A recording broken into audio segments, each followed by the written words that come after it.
जमाने में तो पशुपति व्रत को लोग समझते नहीं है, उन्होंने कह दिया सियोर वाले महाराज का बनाया हुआ व्रत है। लोग सोचते हैं कि सियोर वाले महाराज का बनाया हुआ है, पर उनसे निवेदन करेंगे पहले शिव महापुराण में एक बार पशुपति व्रत और पाशुपत्य अस्त्र को पढ़ो। पशुपति व्रत को भी पढ़ो, पाशुपत्य अस्त्र को भी पढ़ो। जो पाशुपत्य अस्त्र जो काम करता है वही काम पशुपति व्रत करता है। वही कितने व्रत होते हैं जम के बोलो जरा? 5 व्रत पशुपति के होते हैं। कितने दिए लगते हैं? 6 दिए लगते हैं। घर में मीठे का प्रसाद बनता है।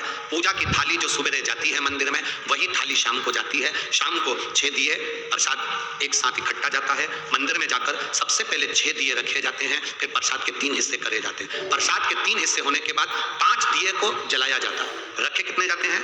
6। जलाते कितने हैं? 5। कब जलाते हैं? जब प्रसाद के 3 हिस्से हो जाते हैं। प्रसाद के 3 हिस्से हो गए, आपने उसमें बेलपत्री रखकर बाबा को भोग धरा दिया, 5 दिए लगा दिए।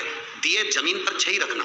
जब 5 दिए जला लो, बाबा की पूजन अर्चना कर दो। अर्चना पूजन करने के बाद आते समय 1 दिया और 1 प्रसाद का हिस्सा थाली में वापस लिया। वो दिया जिसको जलाया नहीं है, प्रसाद का 1 हिस्सा थाली में रख कर लाओ, 2 हिस्से मंदिर में रहने दो। बाबा को प्रार्थना करो, बाबा आज मेरा पहला व्रत है, आप स्वीकार करना बाबा, दिल से कर रही हूँ मेरे बाबा, बार बार नहीं कर सकती, मेरी ये चिंता है, इसको हर लेना।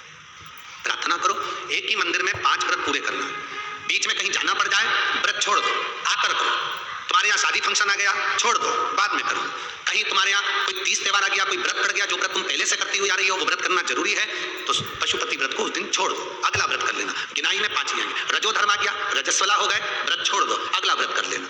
किसी के यहाँ का उस व्रत का नियम रहता है कि उस दिन, जिस दिन तुम्हारा पशुपति व्रत है, अगर मायके में भी कर रहे हो तो मायके का सामान अगर ले रहे हो तो उसको पैसे देना पड़ते हैं। इसलिए इस व्रत का नियम है कि उस दिन किसी के यहाँ का ना तो पानी पी सकते हैं ना भोजन कर सकते हैं। अगर हम किसी के यहाँ जाकर मुंह झूठा कर लेते हैं, चाय पी लेते हैं, पानी पी लेते हैं, तो कई लोग कहते हैं हमने व्रत करा, हमें फल नहीं मिला। तुम अंदाजा लगा कर बैठो, पशुपति व्रत का नियम है। मायके में अगर कर रहे हो तो मायके में पैसे देना पड़ता है।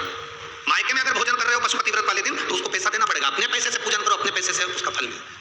तो फिर दूसरे के घर का पानी पी लिया उस पशुपति व्रत वाले दिन, या दूसरे के घर का आपने फलाहार कर लिया या कुछ खा लिया, तो कैसे उसका पुण्य फल मिलेगा? महाराज कैसे पुण्य मिलेगा? उसका पुण्य फिर प्राप्त नहीं होता। पशुपति व्रत का नियम अच्छे से धारण करो, बाबा से प्रार्थना कर 5वां व्रत जब पूर्ण हो, जो छठा दिया आप लेकर आते हो, उसको घर के दरवाजे पर, घर के अंदर जब आप प्रवेश करेंगे तो अपना सीधा हाथ राइट हैंड जहां होता है वहीं पर बैठ जाओ। घर के बाहर घर की ओर मुख करो, 6ठे नंबर का दिया उस दरवाजे के बाहर जला दो। बाबा से प्रार्थना करो, बाबा मेरा उद्धार करो, कार्य सफल करो। घर के अंदर प्रवेश कर जाओ। प्रसाद का जो 1 हिस्सा तुम लेकर आए हो, भोजन करने से पहले सबसे पहले प्रसाद का वो हिस्सा खाइए।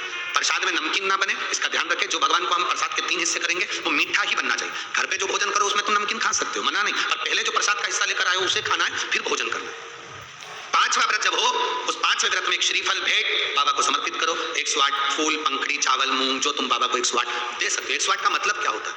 हम बाबा को 108 चावल का दाना दे रहे हैं, या पुष्प दे रहे हैं, या पंखड़ी दे रहे हैं, या बेलपत्र दे रहे हैं, उसका मतलब क्या है? हम 108 बार बाबा के नाम का उच्चारण कर बाबा को शास्त्रवाली के रूप में समर्पित कर रहे हैं। हम अभिषेक नहीं कर पाए, हम आपका अनुष्ठान नहीं कर पाए, हम यज्ञ नहीं कर पाए, हम बहुत बड़ा लोगों का भंडारा नहीं कर पाए, हम 108 फूल की पंखड़ी दे रहे हैं। इसका मतलब है कि हमारा यज्ञ, हमारा उद्यापन आज पूर्ण हो रहा है। बाबा इसको स्वीकार चढ़ाकर फिर वही दिया लेकर अपने 1 प्रसाद का हिस्सा लेकर घर आ जाओ। 5वां व्रत पूर्ण हो, बड़े आनंद के साथ बाबा से विनय करो। 3-4 महीना थोड़ा रुक कर इंतजार करो। मेरा बाबा अगर तुमने दिल से व्रत करा है तो खाली नहीं छोड़ता, वो देता जरूर है। पशुपति व्रत पाशुपत्य अस्त्र के बराबर हो जाता। तारकासुर के 3 बेटों का भगवान ने संहार कर दिया। भगवान शिव का नाम पशुपति नाथ पड़ा। बोल पशुपतिनाथ भगवान की। समय आया, भगवान सुंदर आनंद